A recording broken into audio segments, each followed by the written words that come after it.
I'm going to do my best to be as clear and concise about this as I possibly can. I don't want there to be any correspondence. I don't want there to be um any subtleties to what might be phrased at or what might be deemed as negative. I just wanted to come up here and just give my full transparent thoughts on something. Now, this is a video that I've been wanting to make for quite some time, but never got to because with my YouTube channel, I always wanted to not be that channel where I have to attack somebody or speak gospel or get political on here, which is the last thing I ever wanted to do. My whole goal with this channel was to make content I would have enjoyed and would have enjoyed making. And there's been plenty of times that every time I've always wanted to make this video, there was always that voice in the back of my head that's like, yeah, you shouldn't do that. Stay in your lane. Don't get too risky here. You might be you might be hindering something. And overall just push it to the side. It's like, I don't want to rock the boat. I don't want to shake up the foundation, if you will. But every time stuff like this happens and it's just eats away at me more and more and more to the point where it's like, to quote the Hulk Hogan theme song, I can't let it slide. And this has to be said. So, hello guys, Al Johnson from the Al Johnson Show. So, this is the situation here. For those of you that don't know, there was a YouTuber on here. His name is Tyrone Magnus. He's been around since 2012, 2013, since the days of Man of Steel. What you don't know about Tyrone Magnus, what you do know is he's a content creator, but mainly he is a reaction channel. He does react to like trailers, news, TV, anime, what have you. And now what you may not know is he is one of, if not the main reasons why I wanted to start a YouTube channel, because the two main reasons why I wanted to do this channel is because one, I wanted to make a channel or do great content to where maybe 5, 10 years down the line, I could have half of the career that he has and have the longevity that he has. And another reason why I always wanted to be on YouTube is because it was the hope of having to collab with Tyrone Magnus one day, because I did look up to him, because he was somebody that was, and to an extent, is still a great personality. And that was something I aspired to, even though I am awkward as crap. I cannot sing worth a lick. I am at times uncomfortable to be on camera because of my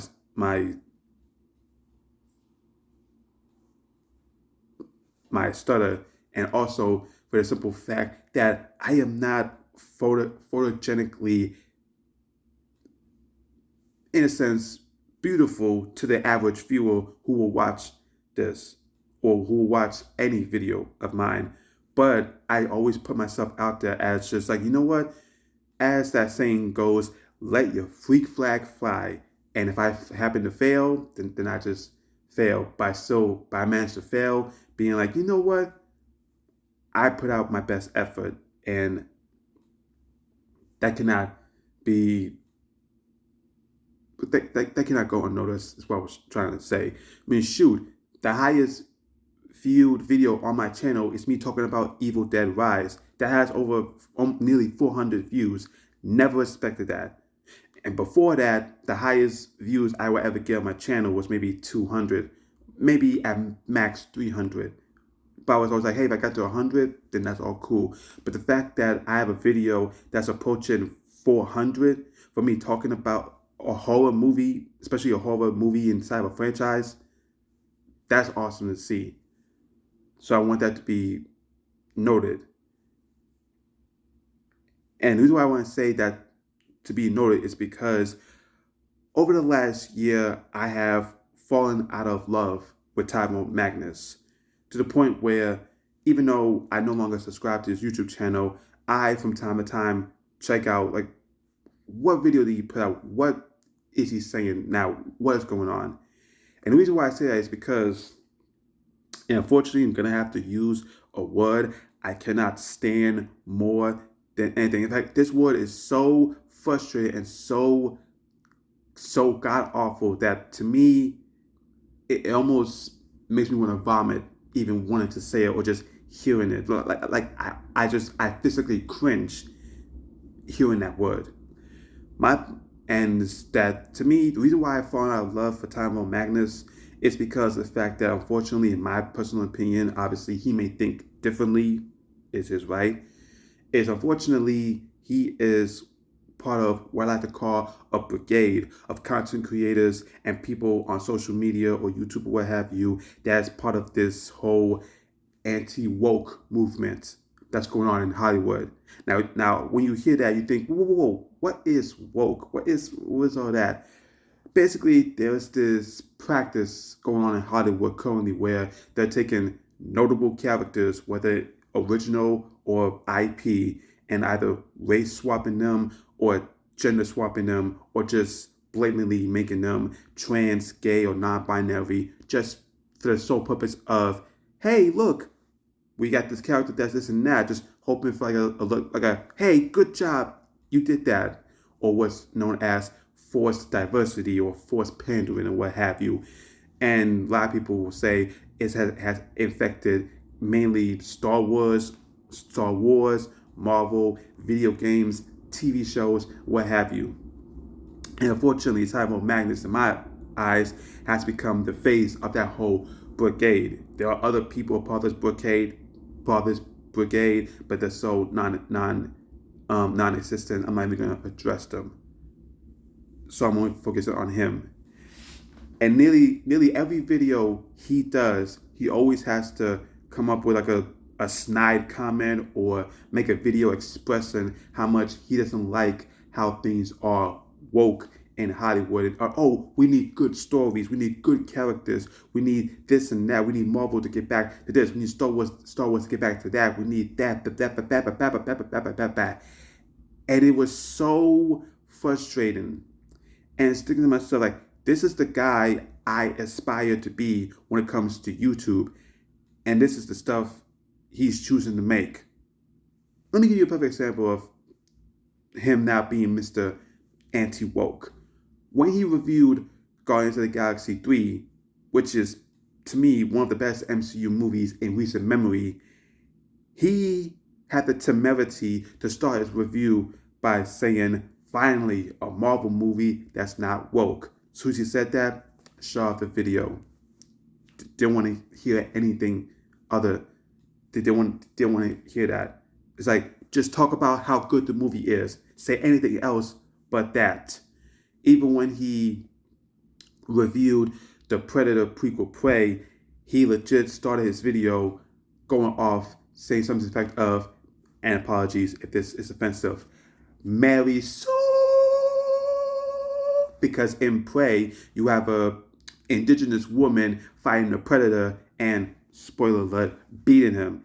And there's this thing in Hollywood or amongst audiences where it's like, oh, why is this woman who is this, like basically the size of my arm beating the predator? It is unrealistic, not understanding that it is all fantasy. Of course it's unrealistic. We all know that when it comes to the predator, that predator, if you came across that in real life, man or woman, I don't care how strong or how tough you are not outlasting the predator. But here, this small indigenous woman did because it's fantasy. You go into the world of Marvel, there's loads of brand new non-white characters that are getting the spotlight. And unfortunately, excluding people like me who enjoy them, they're getting so much blowback and pushback and negativity sprung at them. Shoot, the last MCU movie, The Marvels, which is now on Disney Plus, bombed at the box office. And you wouldn't think an MCU movie of that magnitude would bomb, but it did. And some or more are suggesting the main reason why it bombed because it's a superhero movie with a bunch of females, three that are your protagonists, and one that is the villain, and it's directed by a woman. And people was like, "Yo, I don't mind seeing strong women, but make them complex, make them have flaws, and blah blah blah blah blah." Even in like novels, TV, games, whatnot, there's a lot of that stuff going on. And what bothers me about it is the fact that I remember watching a Marlon Wayans stand-up comedy special, I think 2018 or 2020, where it was. His special was called Wokish, and he talked about how that's what he was. He was woke-ish, meaning, and he said ish because of the fact that, of course, he understands the plight of gays and trans and non-white people in the world and all that stuff. But he's not so much of that now it's like it's quote unquote taking over his life, and that's where I am. I'm also woke-ish. I personally don't care if certain things are race swapped or gender swapped, and oh look, another gay character, this and that. It doesn't matter to me. I'm always for representation and always for, certain ethnicities and whatnot getting their shine. Look at Shang-Chi, bunch of Asians in that movie. I, non-Asian black person, love that movie. And I got begin flack for this. I love, not really love, but I enjoy the She-Hulk series. I had problems with the She-Hulk show, but overall, I enjoyed it, and it was super. It was like what you call woke to the max. And people saying, "Oh, I'm tired of this wokeness in Hollywood. We need more originality. We need more this and that." Mind you, last year we had a movie in Barbie that was so woke it never woke before, and it made over $1 billion, despite all that. And the reason why I'm coming up here and saying all this about Tyrone Magnus is plain and simple. It makes no sense how much, to me, because of the content you're doing, it's kind of hurting and also kind of turning away a lot of people. You turn me away, which you don't seem to care about. And another main example of this is in one of his videos, he talked about how Morph from the X-Men animated series and X-Men 97 is now non-binary, and says how I have friends that are black, Latino, gay, what have you, and even they, or even people younger than me, are even telling me like, man, I'm sick of this wokeness in Hollywood. I'm sick of this forced pandering and this and that. And I'm like, okay, cool. Y'all are sick of it. I'm not. Why? Because it has zero effect on me. Race swap everybody. Gender swap everybody. Do this, do that. I don't care. All I'm going to do is sit on my black behind, watch the TV screen or the movie theater, and enjoy whatever product comes out. If I happen to like it or if I happen to not like it. I don't care. I don't care that Ariel is black in the Little Mermaid remake. I don't care. All I care about is whether or not the movie is good. I don't care that, oh, the Rey Star Wars movie, oh my God, it's so bad. And she was one of the main reasons why I got into Star Wars, apart from the classic characters. And I'm looking forward to her movie whenever it comes out. You guys are not. Fine, I am. Because guess what? I don't care. I just care about the character and Daisy Ridley. And it's just, like I said, it's frustrating that somebody I looked up to, and I looked up to Tyrone Magnus, somebody I look up to has basically become something I can't vibe with, I can't gel with. So yeah, that's my problem with Tyrone Magnus. Is I believe, unfortunately, he's drunk that anti-woke Kool-Aid so hard there's no coming back from it. And he doesn't seem to care. I mean, shoot, his beautiful girlfriend Scarlett wanted to go to Disney World, but because now he's so anti-Disney because they're so woke, it's like, I ain't taking you to Disney World. Until they decided, if she wants to go, I'll go. I ain't gonna like the experience because I know how they do, but for her, I'll go. It's like, come on, dude. Again, it's frustrating and it's sad. Hopefully, my thoughts come across well, and if not, I don't care. Peace.